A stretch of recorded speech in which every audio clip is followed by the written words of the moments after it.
If people are dieting now more than ever before, then why are nearly 1 in 3 American adults overweight? Dr. Gundry, who's helped thousands lose weight and feel younger and healthier than ever, says most people are not getting enough fat-burning MCTs from their food. MCTs are a special kind of compound that instead of turning into fat when you consume it, turns into ketones, which is a chemical that breaks down the excess fat in your body.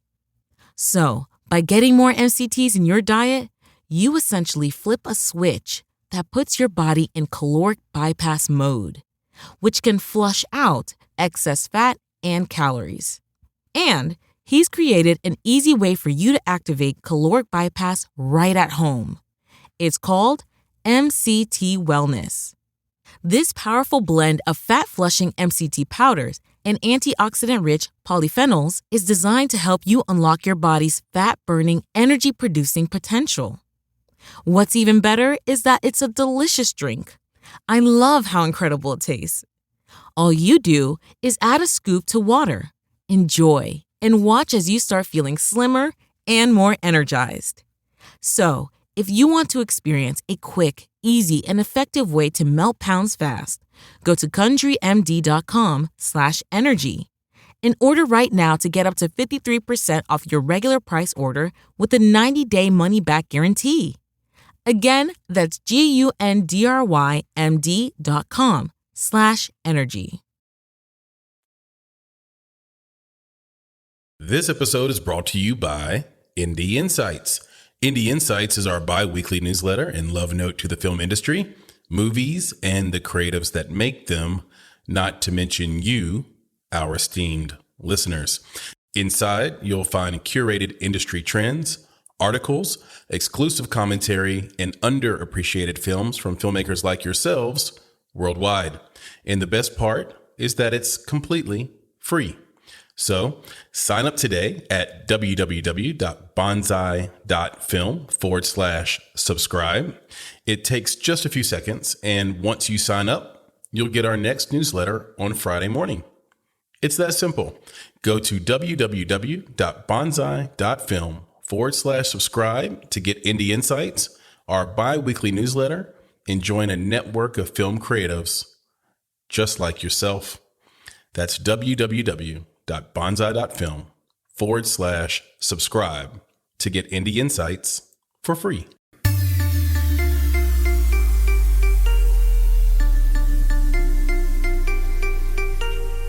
You're listening to Make It, a podcast by Bonsai Creative that helps creatives in film get where they're going faster by sharing the advice, knowledge, and insights of professional creatives across the film industry.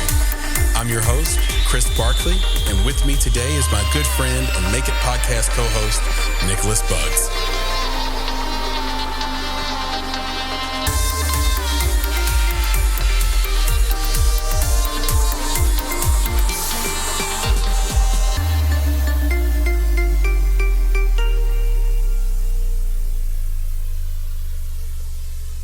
Hello, Chris here with another episode of the Make It podcast. And this is an Indie Talk week, and that means I have my good friend and co-founder with me, Nicholas Buggs. Nick, say hello. Chris, hello. How are you, man? I'm doing good. I'm doing really well. It's been excellent. Quite a week. Last Friday, I was playing basketball, as I do every Friday at 5:30 in the morning with a group of dad bods. There you go. And round is a shape too.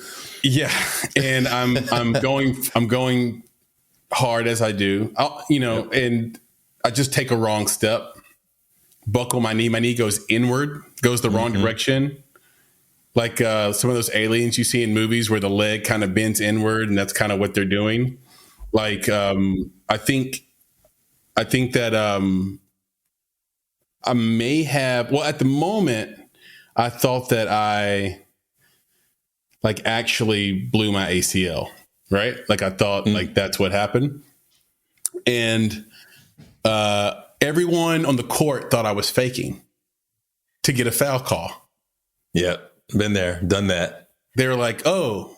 And then I stayed on the ground for a while. I was like holding my knee. I was rocking back and forth.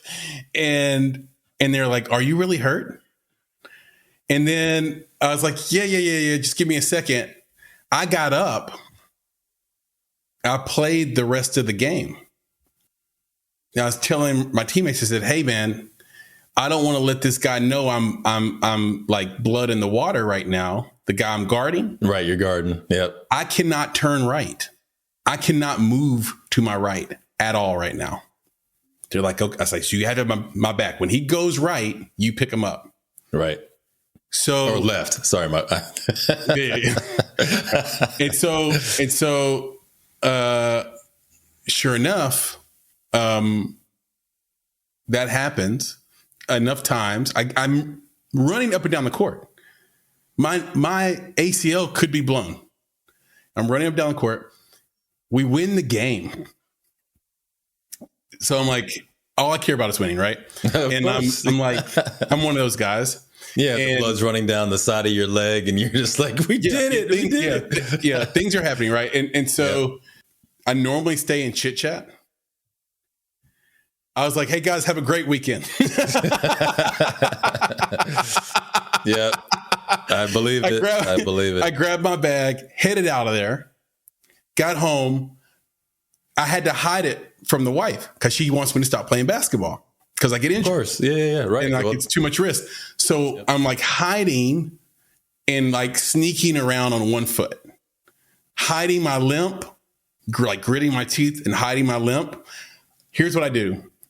And so anyone out there that has an injury, they have to hide from someone. Here's my recommendation. Immediately for Advil, bag of ice. If you can get the Sonic Pebble ice, that's superior. Wow. Sonic Pebble ice. Like, just get us a bag of peas, man. You know, like this. Come on. Peas get warm too quick, bro. And then a knee brace. If you have the means, of course. Oh, if that's not, how you hide it. That's how you hide bandage, the injury. Yeah. Got it. Yeah. Okay. With a knee brace. All right. Yeah. Ace bandage. Okay. Oh, okay. Yeah. And not so tight that it cuts off your circulation, but pretty tight. Right, and then elevate your leg.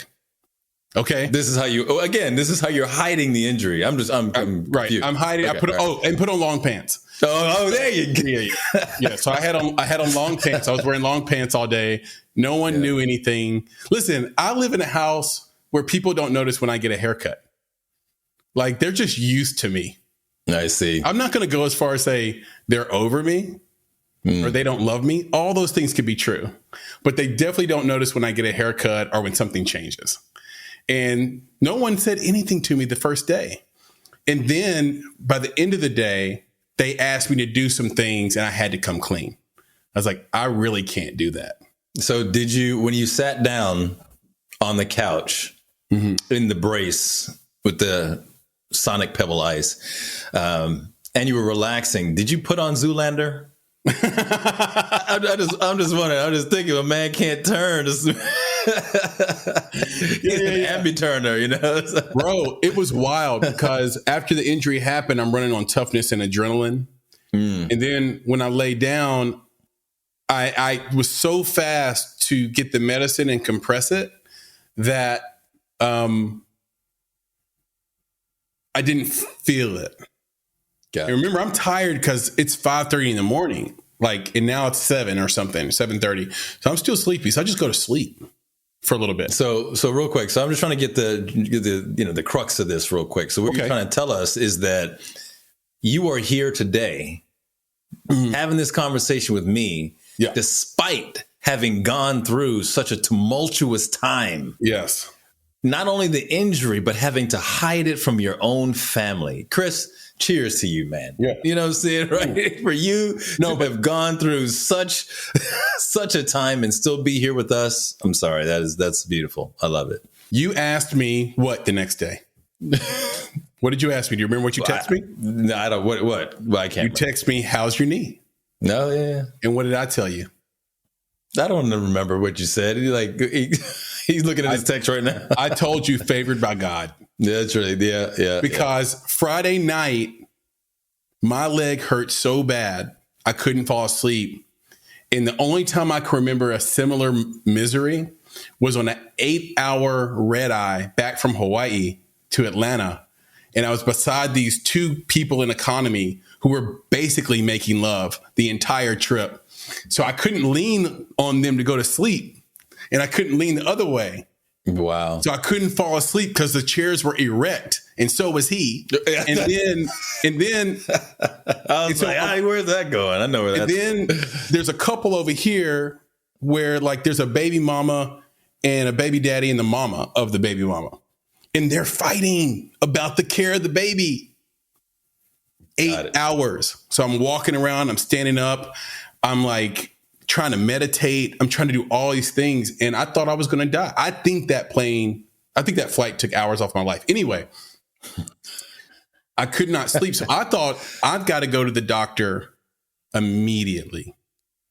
Like I rushed to my primary care doctor right before they closed. I said, just prescribe me anything. I called the sports doctor. They put me first thing in the morning, Monday morning. I wake up Saturday. This is a true story. I'm not embellishing this at all for this conversation. I promise you. Okay? This I promise. Go for it. Go for it. Yes, go for it. I'm having vivid dreams all night long when I finally fall asleep. And there's adventures happening. There's people I haven't seen in a long time. You know, there's Faustian trades going on. There's all kinds of things happening in this dreamscape. And then at the end of the dreamscape, I find myself looking at myself almost, or maybe below myself, watching myself, and I'm praying. And in the dream, I prayed for healing energy. I promise this happened. And if you know me, you know I don't pray. So not in the dream, I'm doing way. that. Right. We all when pray. I wake up, just not in the traditional way. I'm just not a prayer, right? Right. And when I wake up, the pain in my leg is gone. Well, I am happy to know that the primary care or whomever you went to was smart enough to subscribe or to prescribe Uncle Nearest. Yeah.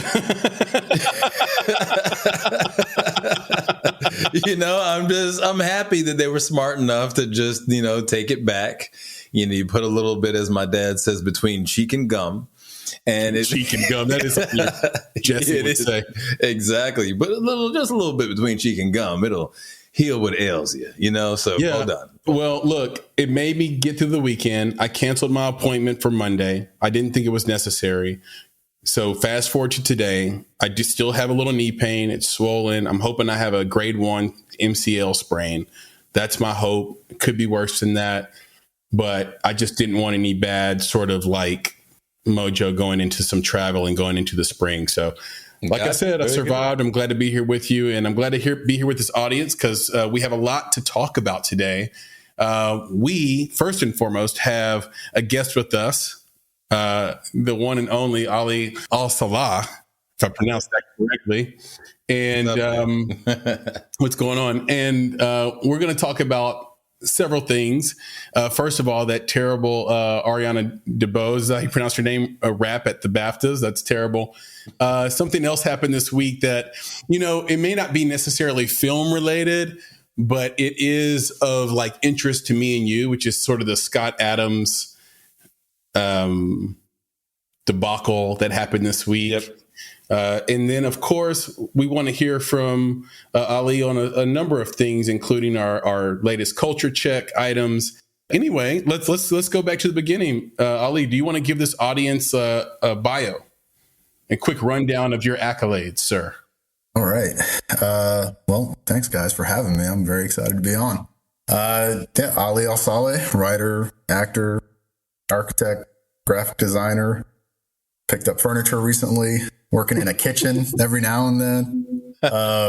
Just all the creative things. Born in Baghdad, moved here to Nashville, or immigrated here about 23 years ago, 2000. And here we are now. Yeah. Straight up in Nashville and just trying to do all things creative in any way I can do it. Well, welcome, man. I can't tell you how pumped I am to have you on the cast today. and part of our indie talk. So one of the things we're going to do this year that we haven't traditionally done is have people from the film community just join us for a regular conversation. Yeah. So we started doing this a lot recently. We started really with Jessica Anderson. I don't know if you know Jess Anderson or not, I do.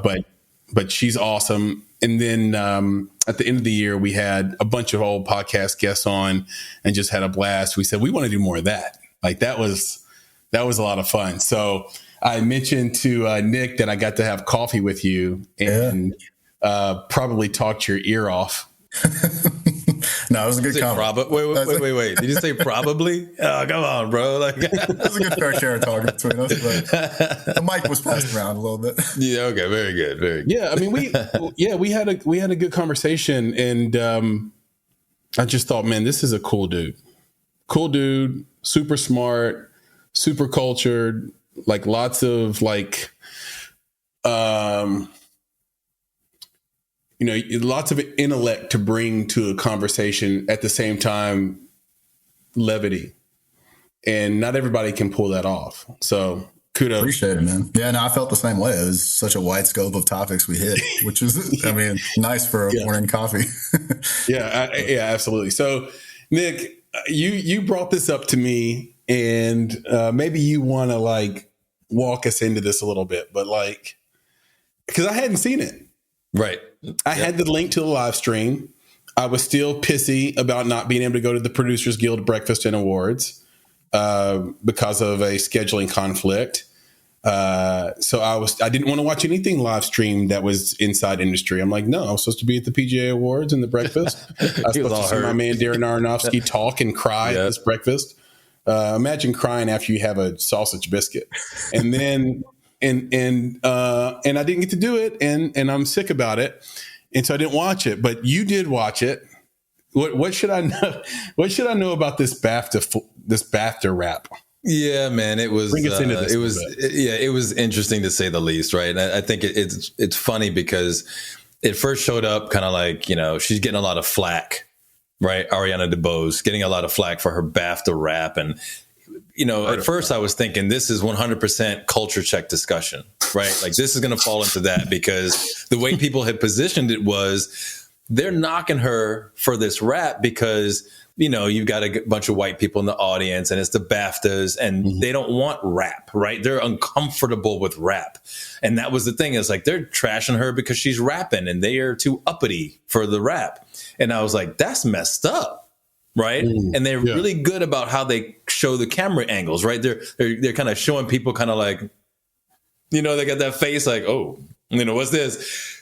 But then you listen to the rap and you're like, oh, now I know why they're cutting their eye at this. I mean, I'm like, look, you're at the BAFTAs, right? You're an award-winning actress. You are on a stage of elite creatives. Yeah. And I'm listening to this rap and I'm like, wait a second. Did someone's child write this? Like, is this what happened? So at first I'm in there. I'm in the camp. I'm like, I'm going to go defend her. Like, what are they talking about? Yeah. Rap doesn't belong. And then I'm like, oh no, like, what is this?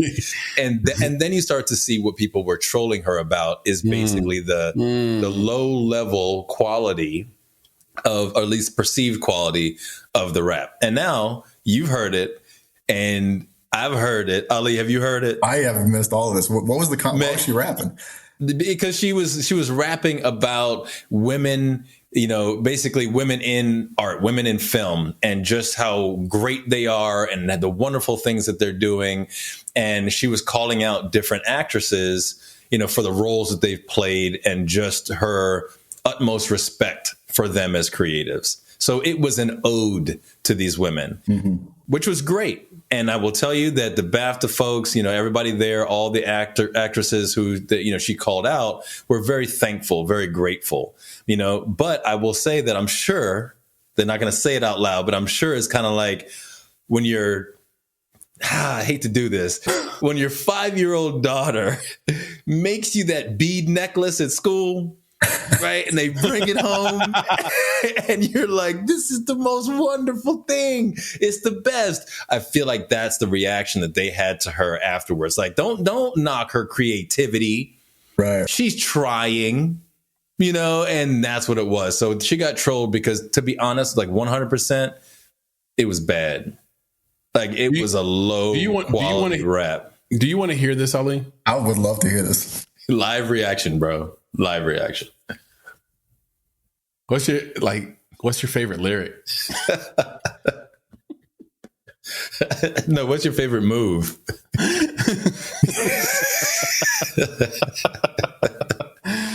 Oh my God. But I got it's short. It's just no. He saw it, but he can't even finish it because it's like that. So when she says Angela Bassett did the thing, see, everybody is kind of harping on that. It's simple rhymes. Exactly, but like you said, it came from a good place. So I think that's why it was such a big thing. Is that like, look, y'all are a little too angry about this. Right. So people are trolling her. Yeah, they're trolling her on it. It's like, it's a little much considering the fact that it came from a good place. But again, what they're talking about, the commentary, the social commentary is you were on this level. Right. So we as audience members, right, we as people who are watching you expect you to show up at this level. Don't show up down here. Right. Because then all of us as audience members who really, when you look at these people, you're like, they do things I could only dream of doing. They're doing things that I aspire to do. And then when you see this, you're like, I could do better than that. Right? You don't ever want to see that. Right. You don't ever want to say that in that type of audience. So anyway, it was a big deal. She got trolled. Now you can see why. But I will say that, again, came from a good place. And the people that she was rapping to really appreciated what she did. Well, that's good. Yeah. It's true. And look, I want to tell you, this reminds me of something, and I'm going to share it with you from my childhood. I'm old enough to remember when hip hop just started to gain prominence and just began to scare your parents a little bit. There were two phenomena growing up that scared my parents, at least two. One was hip hop and one was WWF wrestling, which has now been called WWE, right? Those two things were so powerful that my parents were like, they're big pushback on it, on both those things. And I remember playing a song in the car with my dad, and it's a song where I was trying to justify the art form. Now, remember, you had a lot of like right-wing people saying, oh, there's no musicality to it. They're just rhyming like it's really basic. There's no art here.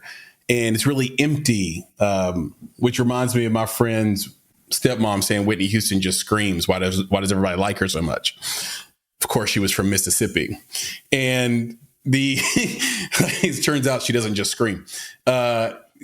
So I was like, well, let me just play this. Let me play this and justify the art form. And I'm loving it.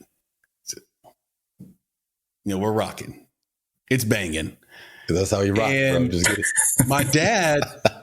My dad turns to me and says, what's so special about this? I could do this. And then he starts to say, I'm a big fat dog on a big wooden log, and like rapping like her.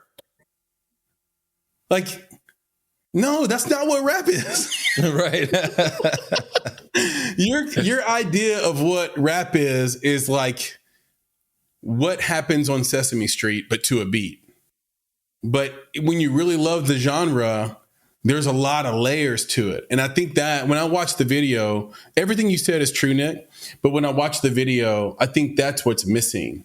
Sort of that understood cultural layer, that nuance, that if you're a fan of the genre, you understand first and foremost, and then you can like it.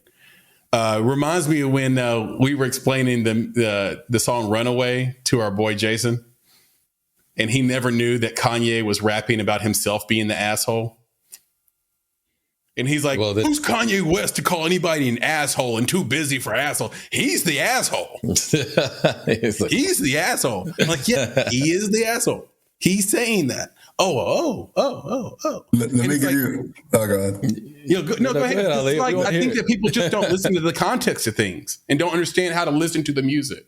No, you just reminded me of, because immigrants don't understand rap. At least, my parents. Is that true? Well, I mean, I guess back in 2000 when we moved here, rap wasn't, I didn't know rap until I moved to America. Just to be clear, Middle Eastern immigrants or immigrants in general, in your opinion? I'm just generalizing. My parents, let's just say my parents. There you go. This is a story about my dad.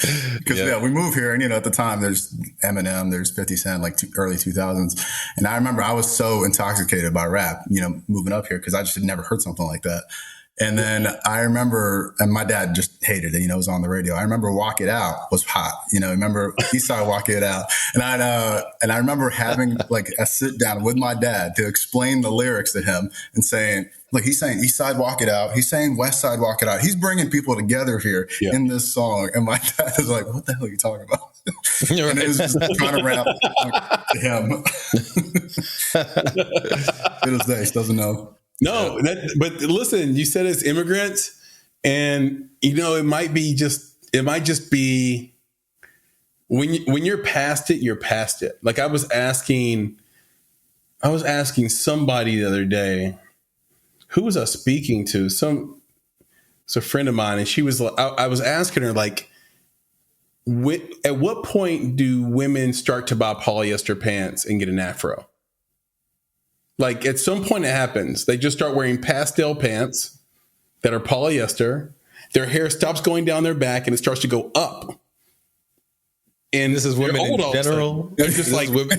I'm like, this is not women in general. Just women. Just women in general. They hit a certain age. Their pants become polyester, and they don't wear shirts anymore. They wear blouses, and then they have afros. And it all happens. And I don't know when it happens to women. But at that point in your life, you no longer can relate to why a young woman might wear and say what she's wearing. And I think the same thing happens to parents and older people, men, with new art forms. And I'm guilty of it. I have no idea what the hell is going on with Kodak Black. Why do people like it? I don't know. I don't understand it. But I've heard people say that he's a genius. I've heard people say it with a straight face that Kodak Black is a genius. And I'm listening for the genius. I'm trying to compare it to J. Cole. I'm trying to compare it to Kendrick. I'm trying to compare it to Eminem. I'm trying to compare it to Rakim. I'm trying to compare it to the geniuses I know. I'm trying to compare it to Jay-Z, Immortal Technique. I don't hear it. What's that rap he did on that one podcast that's famous? He's like one. He's like Kodak Black might fuck your white wife. Hey. It's like, hey, look. I get it. What is it? So I'm an old man in that regard. Yeah. You know what I mean? But the thing is that in this case, again, back to Ariana DeBose. Maybe she's fire. She tried to do a little. She tried to do a little thing.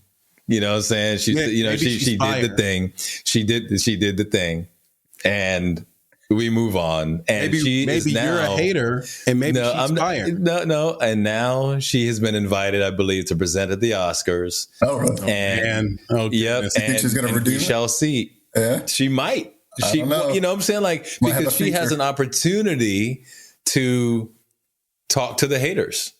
Right. And I think she has to because now she's become somewhat meme worthy in that space. Right. I mean, we're going to be that whole, Angela Bassett did the thing. Multiple people have already, said that over and over again as a meme thing. But people have also said it in a loving way. Like, we hear you, girl. Yeah, we're good. Like, you did your thing. Yeah. That's what they're saying to her is that you did your thing. And, Jimmy Fallon, that's the next thing for you, Ali, to check out, is Jimmy Fallon covered Ariana DeBose's song on his show as Neil Young.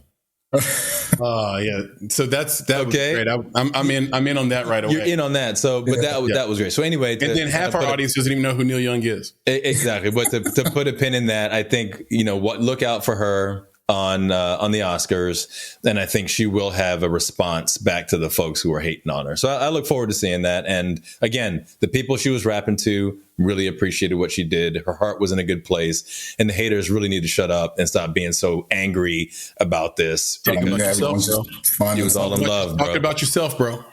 Yeah, it was all in love. We don't understand it.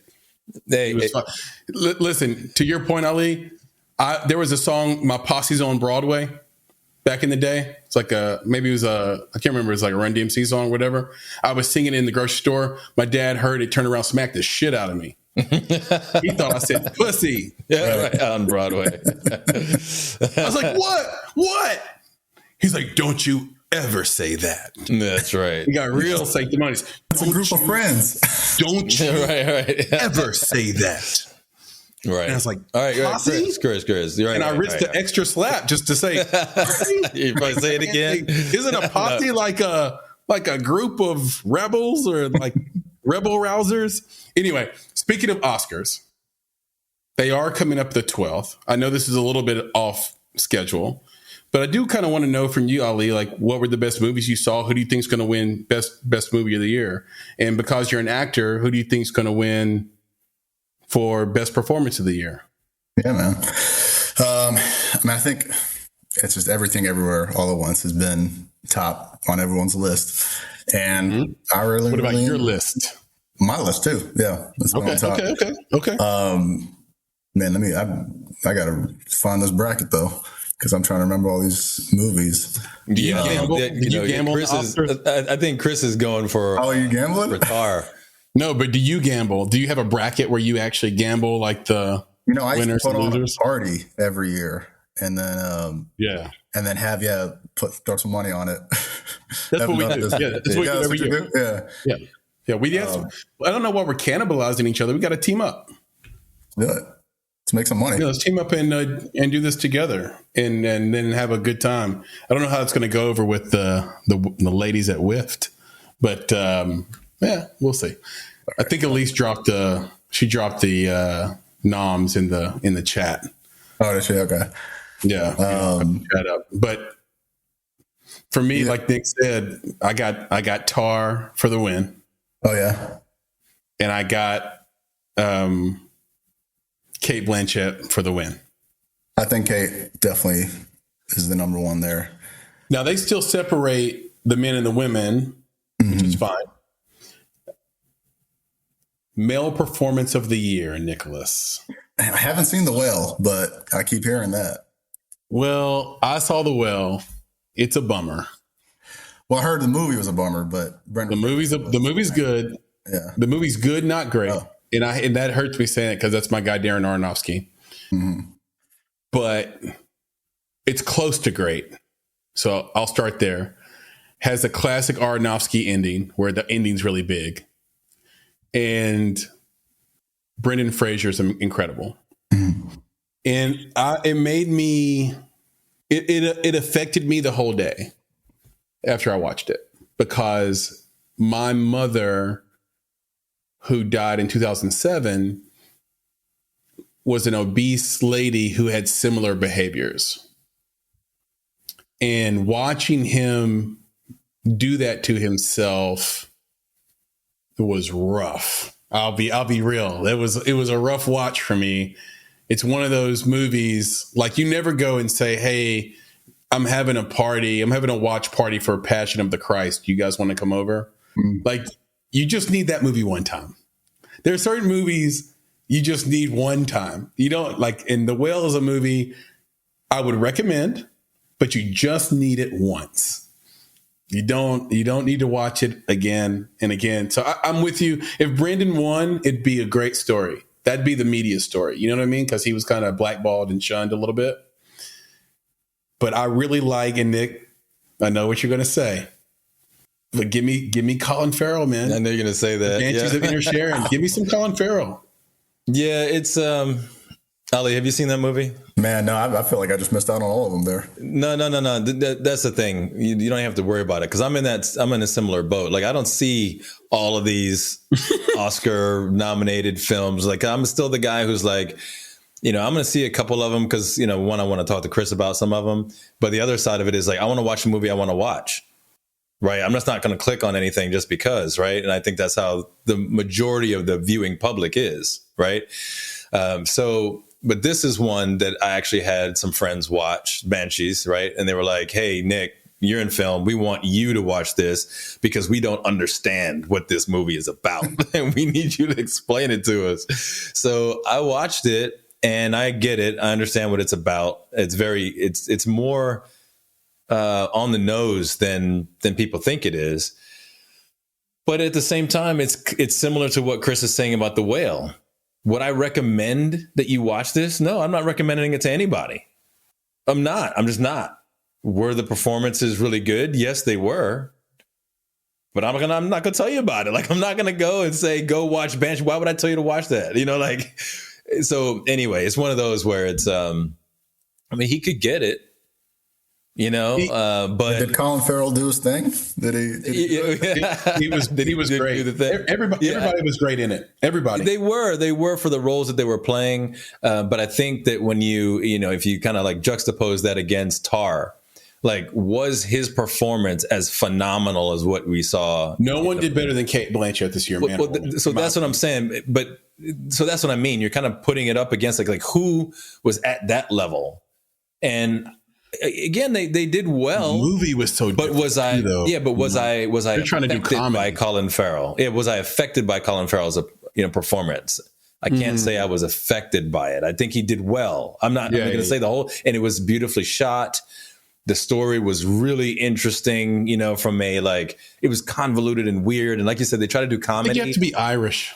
Maybe.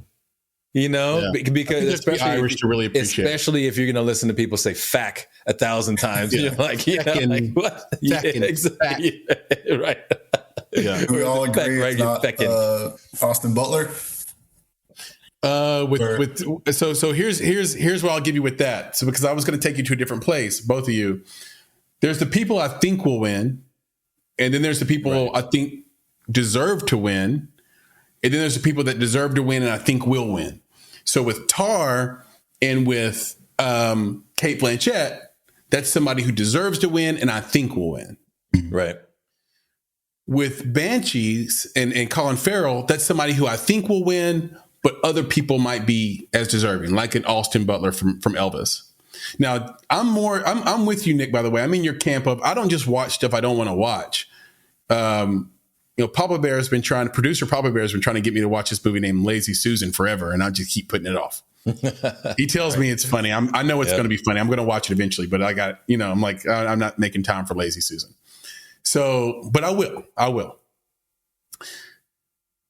There is an obligation that I have because I'm a voter to watch all these movies. So that's why I watch them. But here's the deal.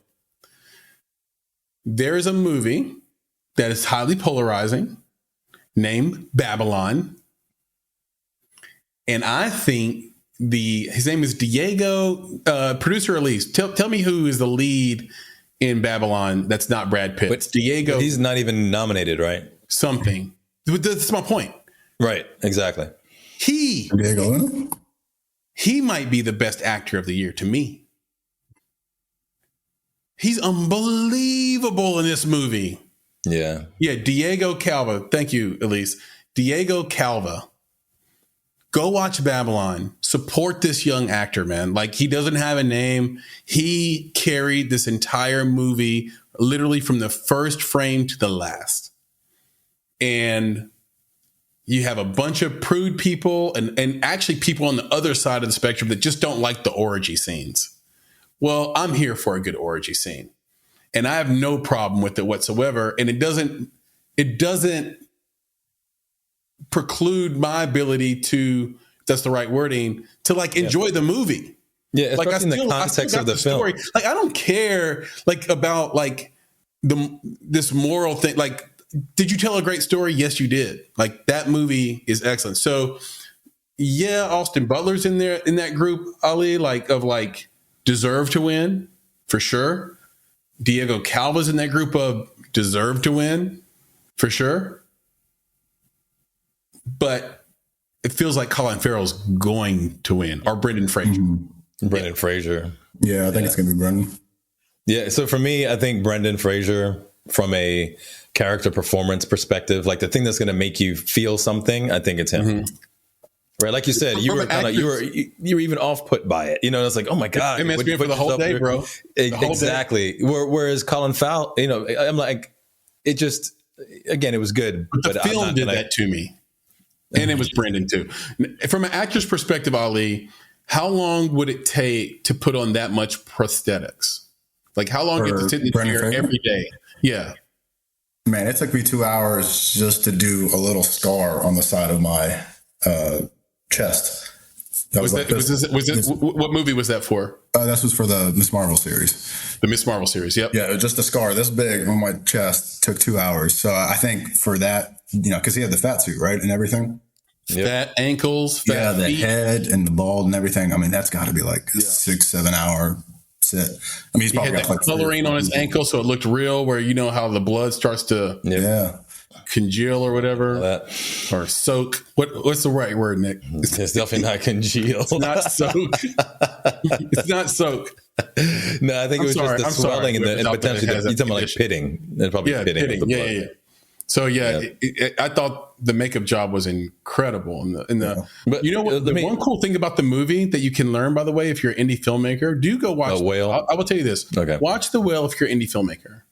The movie was made from a play, and it was based on a play, and they had basically one location. And we have a lot of filmmakers that always talk about, hey guys, hop on this. Back when we were investing actively, Nick, filmmakers would always come to us, right, and say, hey, hop on this and invest in this. It's a one location shot. It's going to be, you know, inexpensive. We're going to make our money back really easy. You know, all the stuff they say. And this is how you do a one location shoot. This is how you do it. Because what happens in indie film a lot of times is you do get that one location, but the location was given to you maybe. And so you can't change the room. And it hurts your film big time.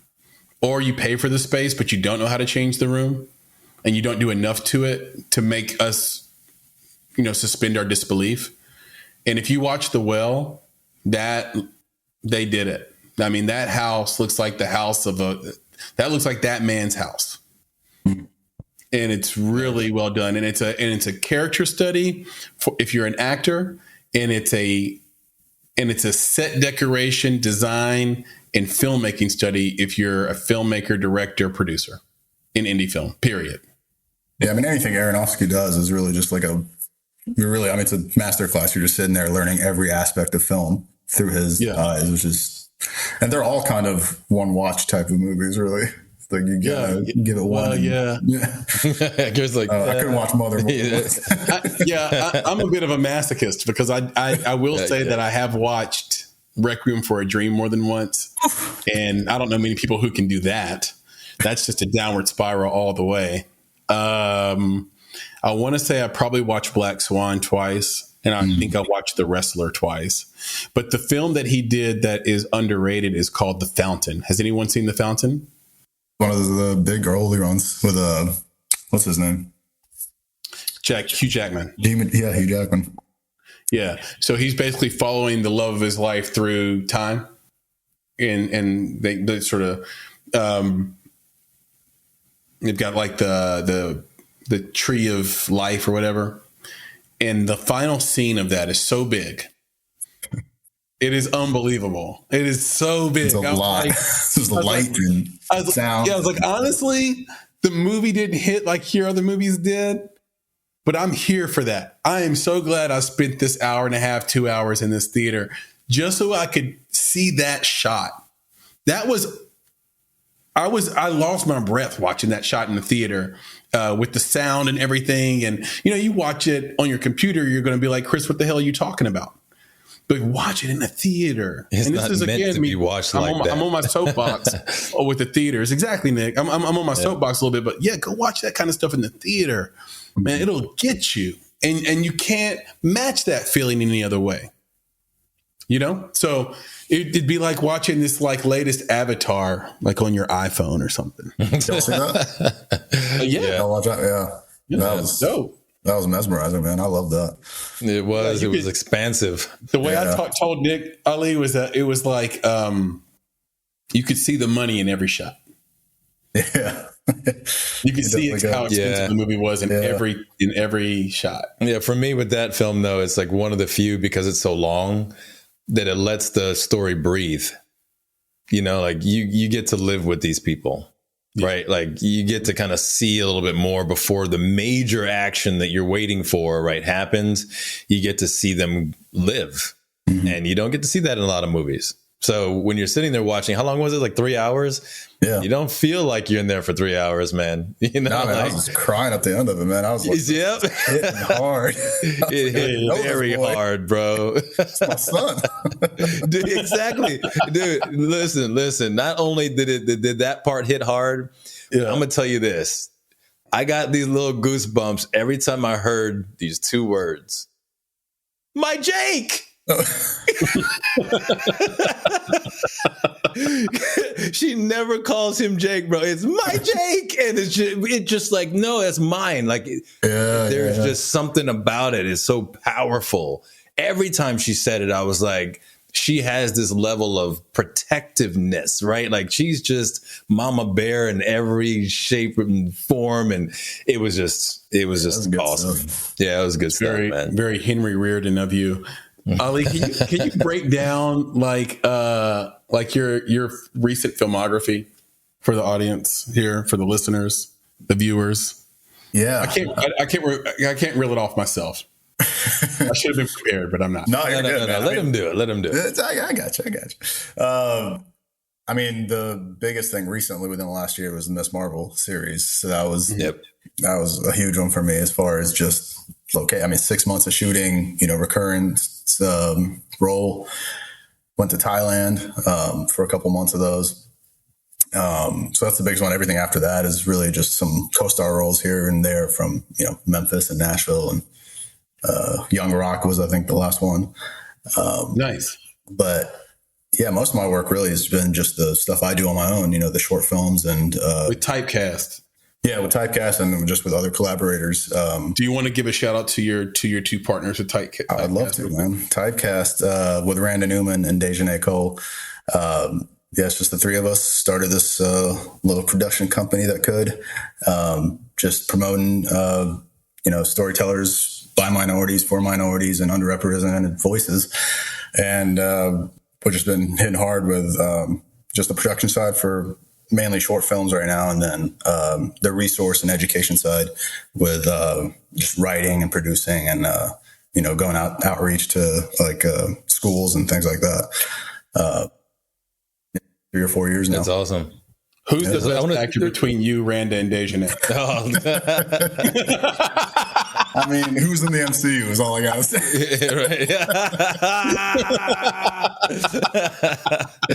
Nice. I love it. Did you hear about this Scott Adams thing, by the way?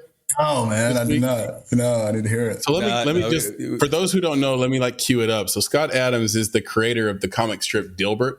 Oh, right. That's right. I didn't hear about this.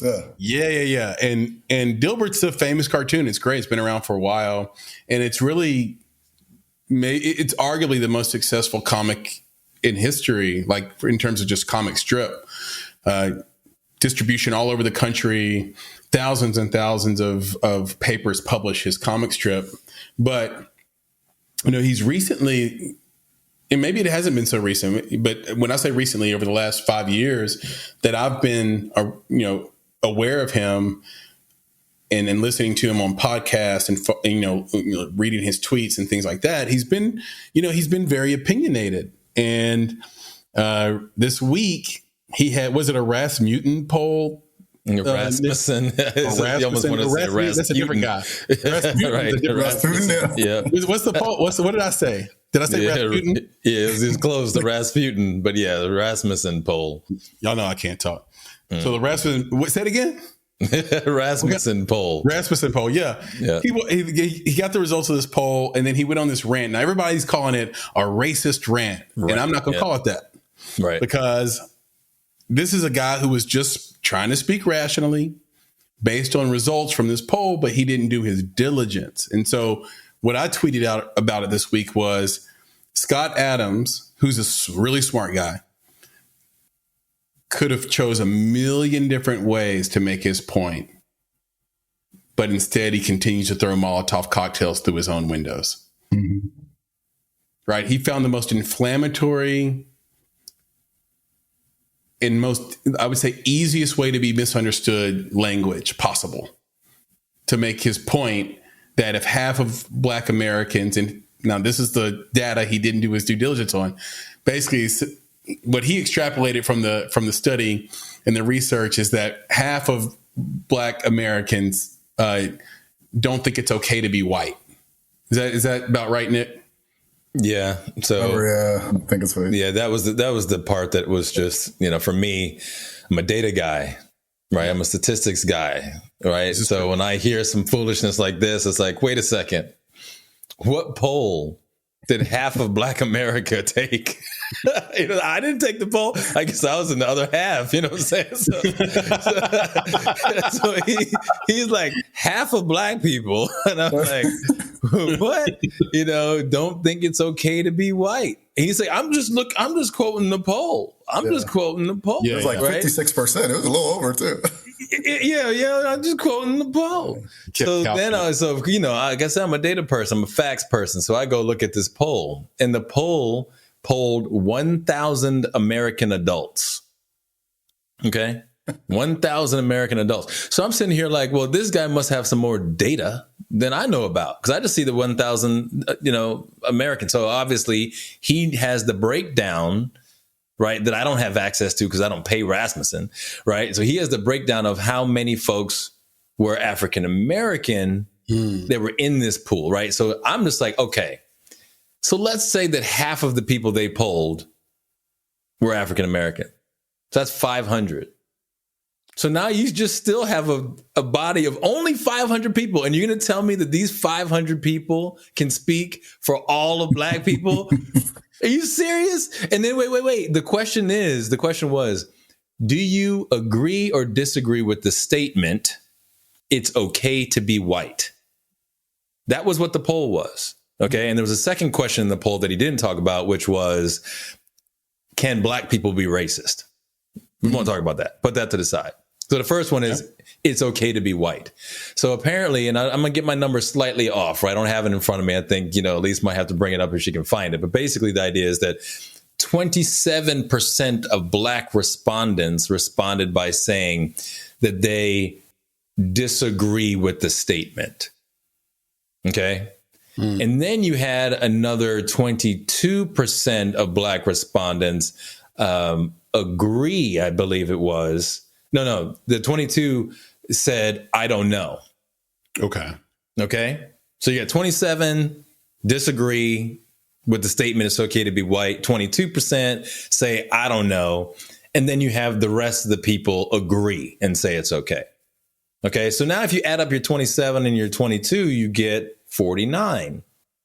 He just lumped all those people together. He lumped the people who said, I disagree, and the people I don't know, and said half of Black people don't think it's okay to be white. I'm like, man, bro, the math doesn't even add up, right? Better soundbite. Anyway, what a soundbite, right? And the thing is that here's I don't care about this guy. He had the same logic on his soundbite, Ali, that Kanye had when he said he was going to go DEFCON 3 on Jewish people. But listen. At the time, he thought it was a great idea. He's like, "This is going to slap right here." Yeah. But this is going to slap us. I don't care about this guy. I don't. Yeah. Okay. The whole reason we're having this conversation. No. The whole reason we're having this conversation is because I think that there's a bigger issue at play here. Mm-hmm. Two issues. One of them is people quoting these polls like they're legitimate things. Yeah. Okay. Terrible. And then the second thing is that we as consumers see a Scott Adams and see his stature, right? I mean, Dilbert, like Chris said, is famous. I mean, this is like a 20, 30-year run with Dilbert. Dilbert is probably the predecessor to Office Space, right? And The Office. It is one of these things that is just, it's huge, right? So you look at a person like that and you say, a person of this stature, a person who's done so much, they must know what they're talking about. Mm-hmm. And they have a poll that they're quoting. So they must know what they're talking about. And I think that that's the danger. So for me, that's the reason I'm talking about it here for this, and this community that's going to be listening is like, be careful of this foolishness. When you hear any poll show up and then have this kind of divisive language associated with it, man, either dismiss it outright or do your research. Well, and he gave a solution too afterwards, right? He was like, yes, he did. Was like, that's why I moved out from black neighborhoods. Neighborhood that has a very little black population, and that's what everybody should be doing. Yeah, and exactly, he said, move away from them. Yeah, get away from them. Get away from them. Based off. I hated that language. Yeah. It's what I'm saying. I don't want to go into it. I don't even want to talk about him. You know what I'm saying? He is not the problem. The problem is this penchant to grab a hold of a poll or to accept the results of a quote unquote poll as somehow being statistically significant and fact. Right. So I can just say it is a fact that half of black people do not disagree with the idea that it's OK to be white. That's ridiculous. So that's what I'm saying. So for people out there, that's the thing. Stop listening to this poll foolishness. As Chris knows, I'm a big soccer fan. I'm a big soccer player. And during the World Cup, there was a poll that was done in Portugal by some Portuguese paper that polled Portuguese and said, hey, do you think Ronaldo should be benched during the next game?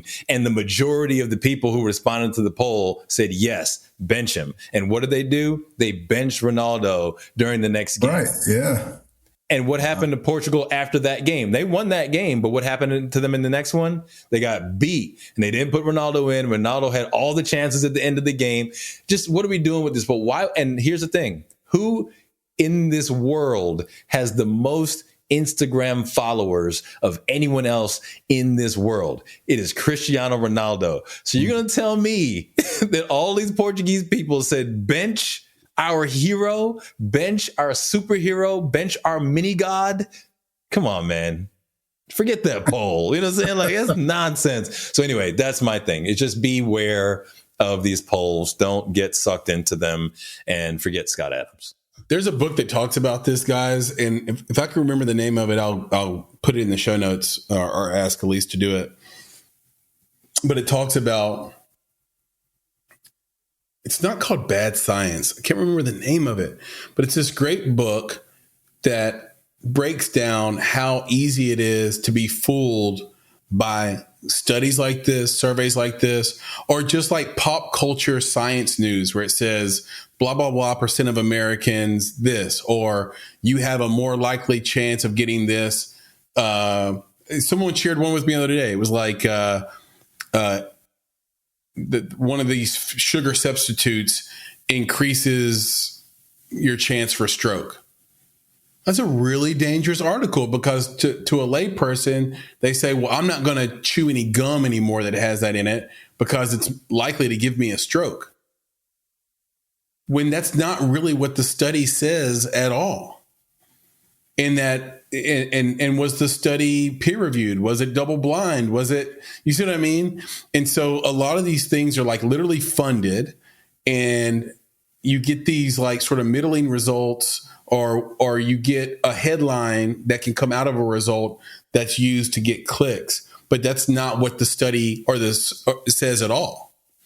And so it's a shame because a lot of modern media will sell a story that way, and headline writers will sell a story that way without telling you, you need a truckload of that stuff to give you, like, you need a literal truckload of that liquid down your throat in order, fake sugar down your throat, to have a stroke.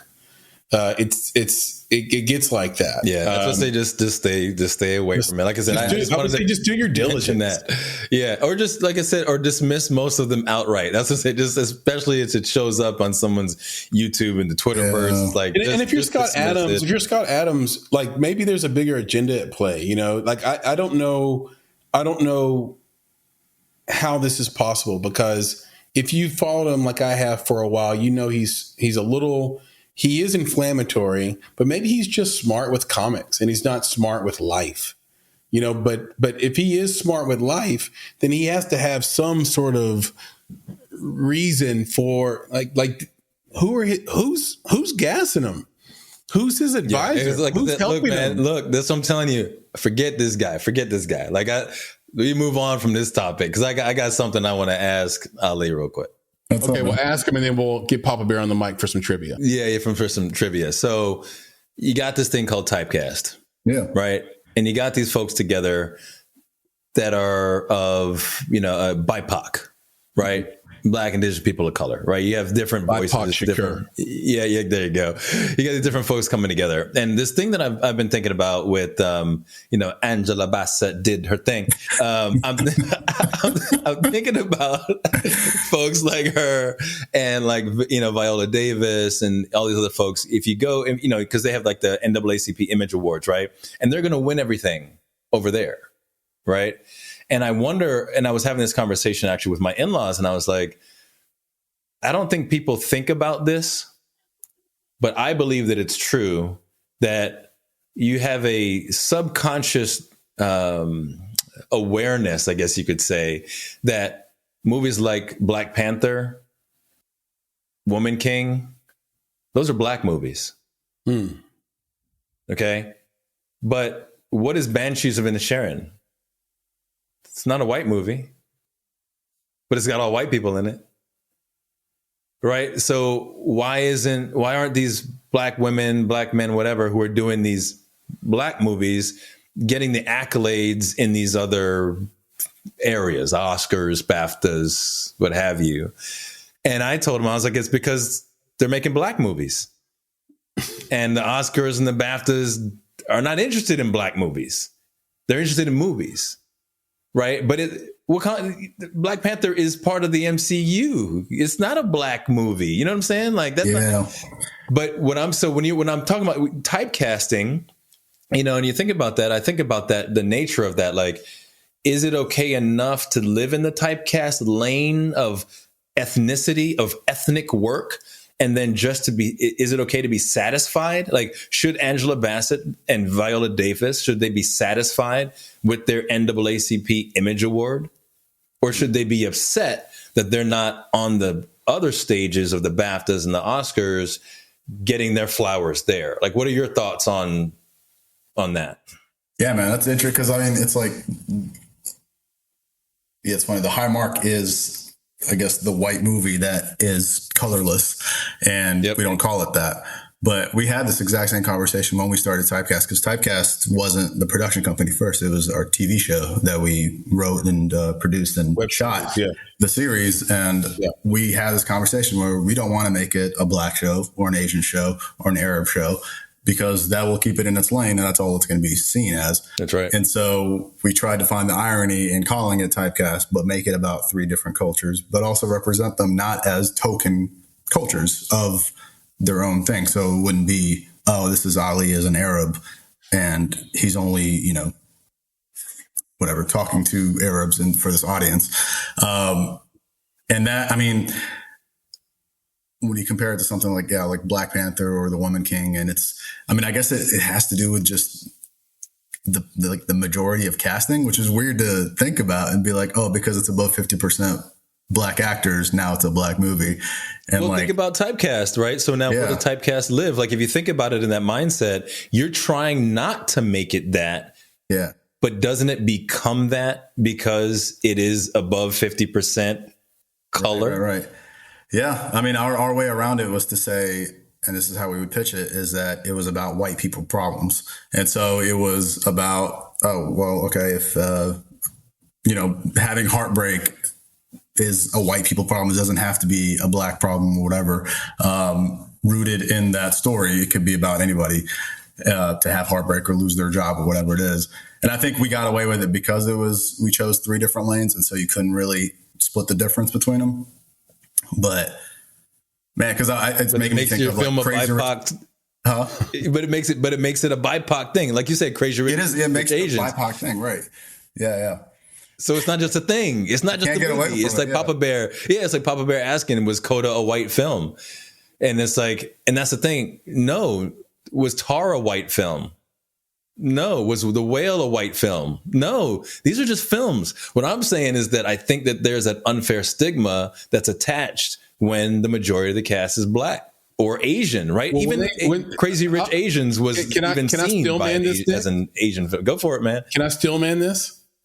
Because I'll take the other side, which is, are they talking about the cast or the audience? Because if I ask a black person, is Tar a white film or a black film, they'll say, what is Tar? Because they're not even aware of it, because that's not for black people. You know, it's about, I'm being real. I'm being, that's it. There you go. It's about a composer, a classical composer, and her downfall, basically, and her way back up. And that's just not a black audience that's going to watch that. Statistically, are there black people that like classical music? Well, you're looking at one. Looking at two, right? You're looking at two. But do we represent the film going audience? My guess is that if they did demographic, which I know they do, demographics on the audience or demographic research on the audience of Tar, they're going to find that 99% of them are white. So and if you find demographic content on how many people watched the Woman King, or so talk Black about Panther, that when it comes to the awards. 60% talk about that when it comes when does to awards, it get elevated to that status of colorlessness? Like, when does the Woman King become that movie for everybody and not just for black people? It should have been. I've said on this podcast at least 3 times, the Woman King was incredible. Right. The performances were incredible. Yeah, we get it. Everybody could enjoy it. There was no language in it also that was sort of, sometimes on a quote unquote black movie, you have extremely sort of pro-black language and culture, or that white people can't relate to. Yeah. Right? Like, there's Creed's coming up, for example. Creed's going to get a mixed audience. Fast and Furious, the next one's coming up in late spring. It's going to get a mixed audience because they're not going to view Tyrese and Ludacris and Vin Diesel as black and was it Michelle Rodriguez? They're not going to as a Hispanic and then thinking they're not going to they're going to view it as a story about cars and this adventure and family. And it's going to get because it started with Paul Walker as the main guy. I believe. So that it's going to get a mixed audience. And so just to still man, it doesn't mean I agree with this. I'm just saying to still man it because I can see what y'all's point are about cast, but it's also about the anticipated audience, which is related to the dollars that the movie's going to make. And that's all the industry cares about, especially at the studio level. At any level, I don't even want to demonize studios. Everybody wants to make money off their movie. So like Parasite was a study case in that, because when that came out, I don't think anyone saw Parasite and said that's an Asian movie. Yeah, I love Parasite. I thought it was a foreign film. Right. But then it got elevated to an everybody film because I don't know, maybe because the quality was that great, but it was. I don't know how. I don't know how you get to that level. Okay, so here we go. That's what I'm saying, is that I think that there's this very interesting stigma, potentially, again, a subconscious bias that folks have that may find its way into the BAFTAs and into the Oscars, where that's for black people, right? Mm-hmm. And the things that we're going to award aren't going to be so specific to one culture or one race, right? We need to elevate it. The things that we award are transcendent, right? Mm-hmm. And I think that's the intention, but there's this, this unfortunate bias that's associated with those. So I'm just curious, just with you, with what you're doing with Typecast and maybe even other things that you're working on, have you found that even getting work, when you say, when you tell people about your descent, right? Do you find that you're placed into roles that they fit? Oh, we were going to make sure that we put them into a Middle Eastern role, or we're going to put them in a film that's highly that, or 100%. That's why we started Typecast, is because me, an Asian and a black girl, saying, "Oh, we're only getting Arab, Asian." 2 days ago, I had my first terrorist audition, like a full-on non-redeemable terrorist. And I remember having this conversation with myself 6-7 years ago. And I was like, when I get this, am I going to audition for this? And Yeah. Man, I tell you what, I did. You auditioned. It's not funny, but work, it's funny, bro. you know what I mean? It's Like, work. Yeah. I'm laughing because it's so on the damn. Oh, I know. nose. Yeah, but that's the thing. I never got the baseball player, right? Or whatever lead romantic, that was colorless. It was, I mean, for the last 5 or 6 years, 80% of my role auditions have been, we're gonna need an immigrant, we're gonna need, the crazy. bouncer, the thug, or whatever it is. And some of it has to do with my size or whatnot, or my look, but Right. a lot of No, listen. Ali, listen. It's sad. And the reason it's sad is because you are sexy. Look at him. He just looked at you in your eyes when he said that. You know what I'm saying? Look at him. Look, I'll take it. Yeah. Don't act like you don't know. Oh, I know. Come on now. He's right. He's like, no. You're saying you I'm a can't highly play a confident lead. young man. You can't play the romantic lead. Right. No, I definitely know. I can't. I look at you and I say, that's a guy that can sling it.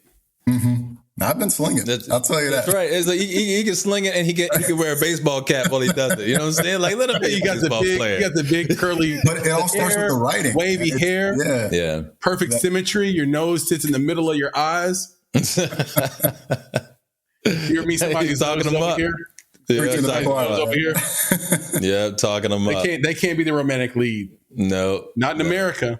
Gerard Depardieu tried it, and they came over to America and said, "Hey, man, that dude's nose is over on his cheek. He can't Shoot them from one side only. Yeah, Exactly. How's he having There you sex go. with Julia Roberts? How? Right. Doesn't make But sense. yeah, man, that's we're and it's good to hear that, directly from you as well, because, I stopped acting because they wouldn't give me the white roles. Well, I was like, what do you mean I can't be a white guy? They gave you the Hawaiian rolls. No, I'm just kidding. There you go. But yeah, but it's just The ETs. right. But it's good. It's good to hear, that perspective from you. And it's also good to hear that, you come together with a team of folks to, one, poke fun at it, because they often say that if you don't laugh, you cry. Yeah. Right. And I think that's what you're doing. You're like, you know what? We're going to poke fun at this. We're going to do this our own way. And to me, I think even for Chris, we talk to independent creatives all the time. And it's like, sometimes there is a lane for you. It's like the idea when we say, like, produce where you are. A lot of people want to go to Hollywood, do all this stuff, and they don't make it. It's the pond is too big, right? Mm-hmm. So it's like, but you can produce where you are and be successful where you are. And I think that the same thing is true for the type of content that you might want to create, right? There might actually be a lane of BIPOC folks who think the same way that you do, who have some of the same challenges. And if you can be successful with that audience, then be successful with that audience, right? Mm-hmm. I think that there's a lot of value in that. So there's nothing, and to me, it's kind of like back to some of the Kanye stuff. One of the things that always bothered me about Kanye, I'm sorry, Chris, yay. But then one of the things that bothered me about him was that he was often just saying that he wanted what they had. Right. They have a label, they've got a clothing line. I want to have a clothing line. They have a fashion show. I want a fashion show. It's always about them. Mm-hmm. And sometimes I feel like, well, what if you stop chasing them and you stayed with your folks who are very interested in the type of things that you're doing, audiences that can understand you? What if you just stuck with them? Could you not be successful? Could you not be happy? And I think that that's a really good lane to really dive into. And for us, of course, we wish you all the best in that spot, doing very well with that audience. Yeah, I mean, totally. Nowadays, I think it is possible to, definitely create your own content. Everything I write now has me or an Arab or some BIPOC lead, because I want to see those roles that are just, this is an asshole who's falling in love. He doesn't have to be, an Arab who's dealing with Islam. Like it could just be that guy who lives in this world who's doing this. And the more, I saw it with, only recently that I've been seeing this for my culture is to look through Rami or Master of None or recently where I'm like, okay, these are characters from where I come from. They're dealing with problems that have nothing to do with what I used to see, with terrorism or things like that. And that's where it's moving towards. And I love it. And I love being a part of that sort of grassroots-ish, at least in Nashville. Yeah. But, awesome. How do people get a hold of you? Like if they wanted to see your stuff, if they wanted to be a part of what you're doing, yeah, man. How does that work? I mean, just typecastpictures.com is where we got our stuff, and you can always send us a message there. We're always putting out. I've got a writing workshop in April that I'm doing for anyone that wants to get into writing, and we'll do writing competitions and short film competitions. And anybody that wants to work on production or has an idea, reach out to us, and we'll throw it on the list. Got a lot of them coming up this year. Yeah, that's super exciting. I love that. I think we should drop right into culture check. Oh, geez. Yeah. Well, we do it again. Culture check. We're going to pull that sound. I'm going to load that up, and we'll just have that as like a sound bite. Culture check. We'll have to. That's it. Yeah. Yeah. So let me jump in. You want to take it? Frame this culture check up for us, bro. All right. So I watch a lot of television shows from when I was younger, right? So the 90s and the 2000s, I have my family watch those shows, right? So we don't watch a lot of the stuff that's out now. I think, especially for my kids, they're younger. I got to be careful about what they watch. So I think about, well, what did I grow up on, right? Grew up on things like Family Matters, Full House, Fresh Prince, also things like Modern Family. Like, you have all these types of shows, right? Mm-hmm. And as I've been watching them, I see things that would get caught up today in the hashtags and the Me Too's and all the things, right? When I hear Will Smith, right, talk about Uncle Phil and how fat he is in every episode, I question, I'm like, would that fly? Like, could you do that now? Could you still be on Uncle Phil and how fat he is, or is that fat shaming? I was watching Modern Family, and man, I cracked up so hard. So you got, the white, guy marries the Hispanic woman, and you got the gay couple, and you got all this, and you got the white guy, and he's got his, Hispanics, stepson. Right. And his Hispanic stepson says to him, he's like, "Hey, you're going to go golfing?" He's like, "Yeah." He's like, "Can I go with you?"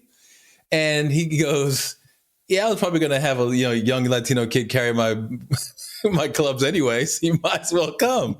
And you're like, "Yo, like, that's jacked up," but it's so funny, It's like, And I just wonder, like, in today's zeitgeist, when you don't have Latinos anymore, you're supposed to have Latinx, right? And there's all of this scrutiny on every last thing that you say, especially when it comes to comedy. Can we do this anymore? Can we have this kind of comedy in 2023? Or are you just waiting for somebody to come in and be like, "I can't believe you said that," and then try to cancel all your stuff? So basically, you answer this, Ali, I think Nick framed this incorrectly in several areas. And it just goes to show that my assessment of why he loves Modern Family is so accurate, which is that it's not close to reality, right? Like, skinny gay guy in a relationship with a fat gay guy. My business mentor is gay. No, it didn't work that way. You got to have two fit gay guys in a relationship. That's how it almost always works. And you said white guy and Hispanic. It's old guy and Sofia Vergara. Yeah, Vergara. Yes. Yeah. But that wasn't the point. The problem is not white guy. But that wasn't the point. That was the point. Ed O'Neill. Yeah, but it wasn't the point. Sofia Vergara. He got it all up in his throat. Okay. That's the problem with the show. The show doesn't mirror reality. No. I'm not worried about that. I'm not worried about that. I'm not worried about that. I just wanted to say that. Ali, go ahead. What's funny is that it's called Modern Family, and we're already thinking it's outdated. Because that was the premise was that this is a family that was culture check on. That's right, culture check.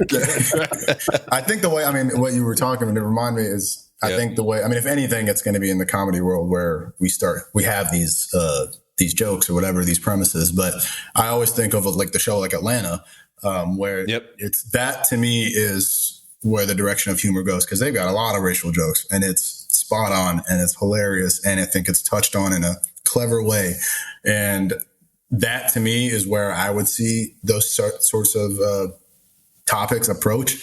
But yeah, I think when you're talking about sitcom where it's just zingers here and there. And, it's just it's just funny jokes is all it is.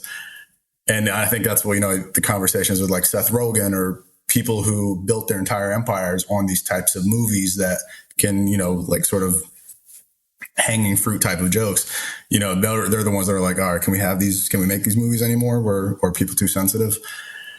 I don't know. I feel like I'm just a fan of where Atlanta's heading or Rami or Mo or things like that. Yeah. And I don't think you can do sitcoms, like Modern Family anymore. I mean, The Office got away with a ton of stuff just because the character himself, Michael Scott, was an idiot. And so I think it can play off like that and where it's like the foil. But man, I think if you take it too seriously, it'll get too serious. And I think that's it. I think they're just taking it too seriously. It's like you can't just be funny. And, Chris and I talked about this before about, in black culture versus, black culture versus white culture is the idea of, teasing people, playing the dozens, right? This whole idea is like, you're not doing it to be for the purposes of hurting someone's feelings, right? The whole thing is just to make fun. Mm-hmm. Right. And you kind of you give and take. And I think that's what sitcoms always did. Like you might have been the brunt of a joke, but you turned it back around on someone else. I don't think I've ever seen a sitcom where there's one person who gets picked on throughout and doesn't get their opportunity to be the one who picks on somebody else. You know what I'm saying? Like it's your up-ins will come, and it does. This is bad writing. Yeah, exactly. Because everybody has their flaw, right? Everyone has that thing that can be picked on for whatever reason. And you just let the sitcom roll and everybody gets it, right? So that was for me why it was okay. It was like no one is really being singled out for anything. Everyone gets it. And it's funny because everybody gets something. Someone's going to get joked on for something. But yeah, I think I see where you're going. So like Atlanta. Yeah, go ahead. No, I was going to say with Atlanta, I feel like the comedy is there.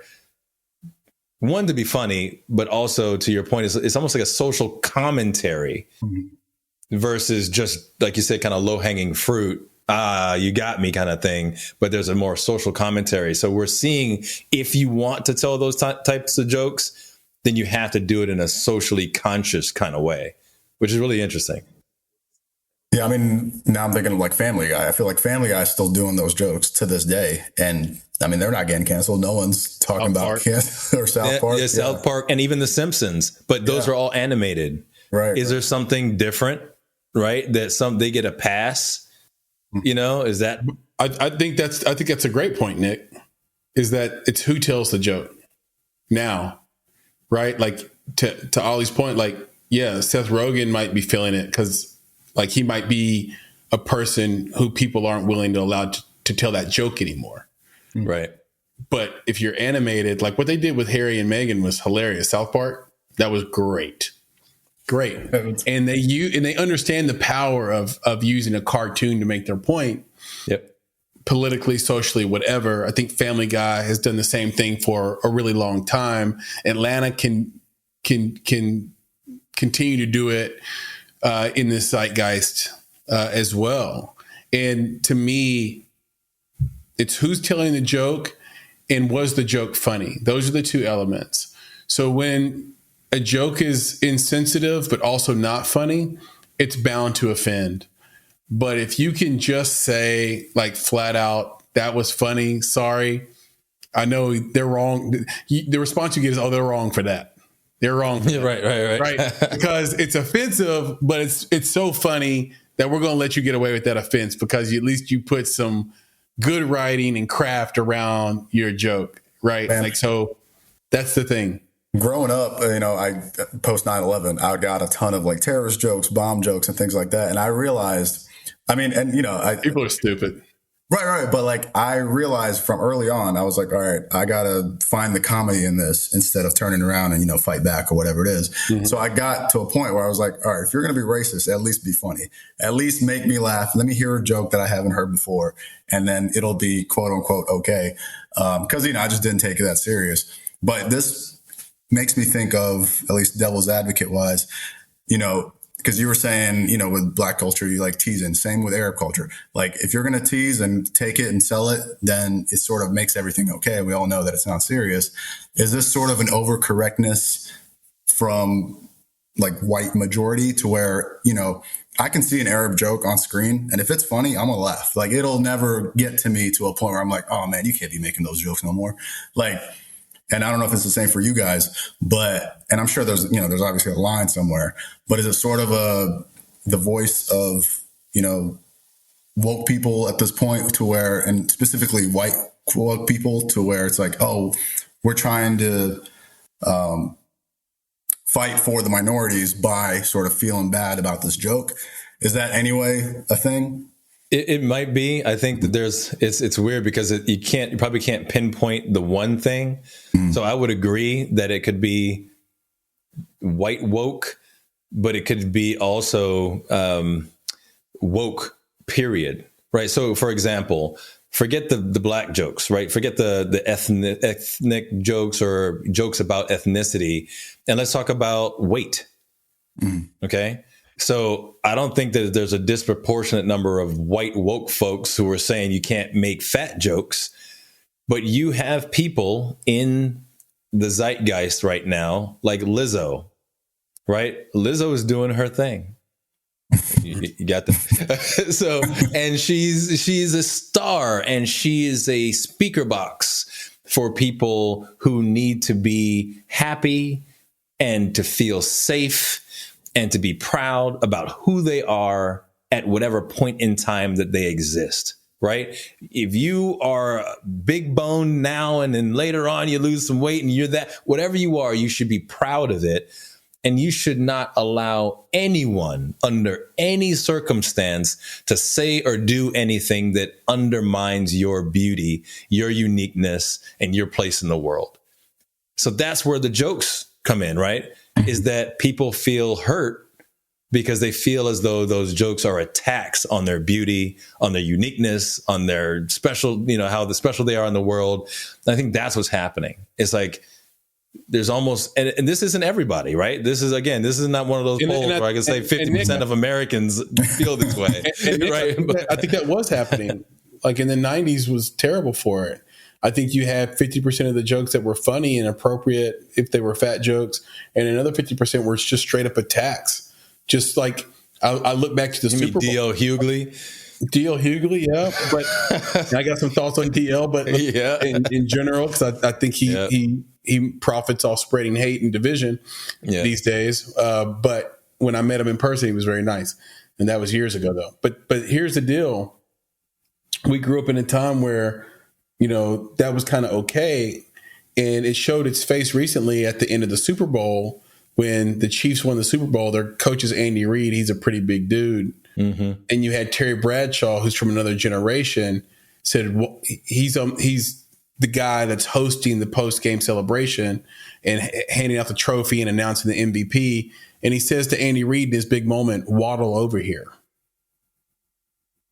Now, that's disrespectful to me because he just won the Super Bowl and he's a big dude, but you can't say on national television while 100 million people are watching, "Waddle over here and talk to me." Yeah, but you wouldn't have said waddle over here to somebody not fat. No, but they probably have a relationship we don't even know about. Like some of that stuff is like, I hope so, but it's still not appropriate on that stage. But I'm sorry, but I'm gonna give him a pass because when you're in the boys club like that, they probably forget themselves. Like, this is my buddy, and he's my buddy. Waddle your little butt over here. Like, come on. Like, I assume that was what happened. Yeah. You didn't make it professional. No, I didn't say it was professional because he's talking to his boy. Like they're never having Terry up there again. So that's the word on the street. He's never doing it again. Yeah, he's going to get canceled because he told his boy to waddle over here. No, he's not going to get canceled because the world loves Terry Bradshaw. Right. Because all the NFL fans are they're between 35 and 75, and they remember Terry Bradshaw winning those 4 Super Bowls. And 99% of them are not woke. I got a survey that says it. Yeah. And he's not going to get canceled. Like he pulls ratings for Fox Sports.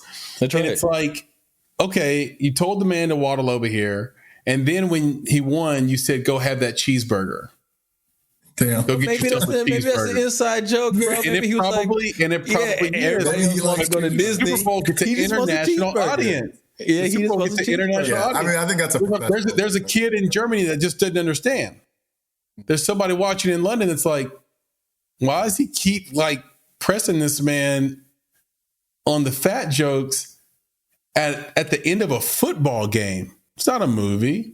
It's not a comedy. They're not doing a bit. Mm-hmm. He's literally handing him the biggest award you can get in his profession. It'd be like telling Aretha Franklin to waddle on over here and get your Grammy. Bro. It would be completely inappropriate. But it's a different audience. Aretha Franklin's. It's a different audience. You can't tell Aretha Franklin to waddle on over here. It's a and different now you audience. won your Grammy. Go have your cheeseburger. Nah, it's a different audience. Go get you a cheeseburger, girl. Go get you that fried chicken. Survey says people who watch football on a regular basis ain't woke. So they're not worried about it. That's what I'm saying. It's not even. I don't even know if it's a woke issue. It's just bad taste. And what I'm saying is, we grew up in a time where 50% of those fat jokes were in bad taste, just because those fat people didn't have a voice. Yeah, well, that's all I'm saying. My point isn't woke versus non-woke. My point is 50% of those jokes were just like, they got no voice. They can't fight back. Yeah, well, that's my point over here and have that cheeseburger. That's my point about the quality of the sitcoms. And it was back to what Ali said about good writing. You would never let a single person be the butt of the joke the entire time. They have to get over. They have to have their own power. Even Steve Urkel had his own power. They could tease him as much as they wanted to. But, he came back and he was like, I'm going to be Stefan Urkel on y'all cats. And then what? Like a time machine. Yeah. So, So anyway, I think that's it. I think that it's interesting to watch. And I'll just say that I'm a parent who was watching this with his kids. And we're watching all of these jokes and we're going through all of this. And they're enjoying it. They're loving it. And I think that they're not inclined to think it's okay to tease other people. And I don't think they see it as putting anyone down. I think they see the levity in it, which is good. Yeah, so, I'm all about it. I mean, there really is no more sitcom as a which TV I hate. Show. Yeah, I mean, that's the thing. And I think it is because of the writing has gotten more clever and you don't have to dumb it down for anybody. Because with sitcoms, it is about the 1-2 punch and then you move on to the next joke and then you move on to the next joke. Yeah. Yeah, but that's a skill though, bro. To do that over and over again.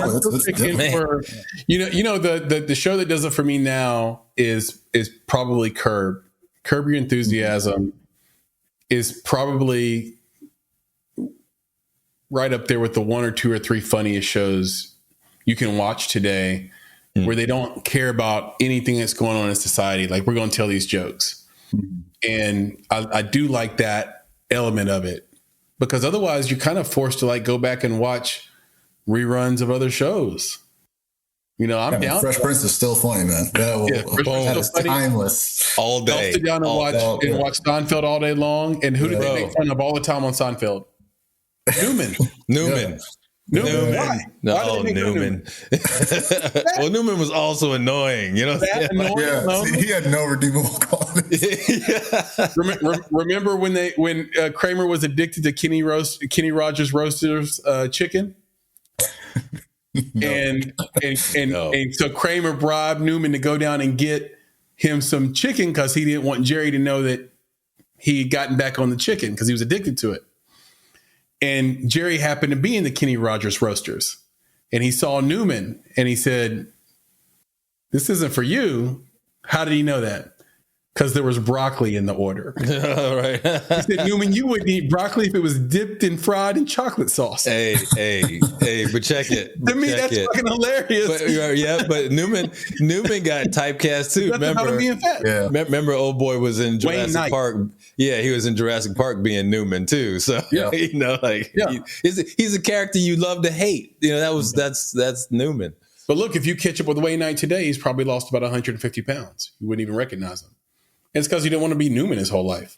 Well, typecast. And a lot of that is Jonah Hill. So it's just, look, I'm still manning it, but it's an interesting conversation to have for sure. But anyway, Culture Check did it again. That's right. By the way, 2 weeks in a row, we've mentioned Steve Urkel. Really? Hey, yeah. And just so you know, Ali, the reason we mentioned it before Did y'all do is that? because there was a couple characters that I was called over my lifetime. And when I was younger, Steve Urkel, people would say that I might have resembled him at a time. I mean, did you have suspenders and the glasses and everything? Nah, man, I was just, I will say this. My glasses, I used to tell everybody, my glasses touch my forehead and my cheeks. So 3D glasses there. Yes, man, I can see into the future, bro. You know what I'm saying? And see, today that'd be fashion forward. You'd be like an Annie Leibovitz type of person. There you go, exactly. But then when no kids had glasses like mine, yes, man, I was Steve Urkel, and I turned around and I said, I'm gonna be Stefan Urkel on y'all, and we'll see how that goes. The little machine he invented to make himself sexy, it didn't change his personality all the way, though, because if he was going to be a complete flip of his old self, he wouldn't have been loyal to Laura as Stefan. He would have been out there getting that puss. You know? No. That was in his head. Remember, he was like, basically, he was still him, and the whole focus was to get Laura. That was how he was programmed, was to go get Laura. I feel like that was programmed. I feel like, anyway. He was a little machine, bro. Stefan deserved somebody who loved him. This Family Matters podcast is killing it right now. That's right. 100%. We're gonna have Darius McCrary on here next, bro. Like, hopefully, I think we actually will have him on here soon. That'll be interesting. That'll be fun. He's quite a character actually in real life. He's a real loose, funny guy.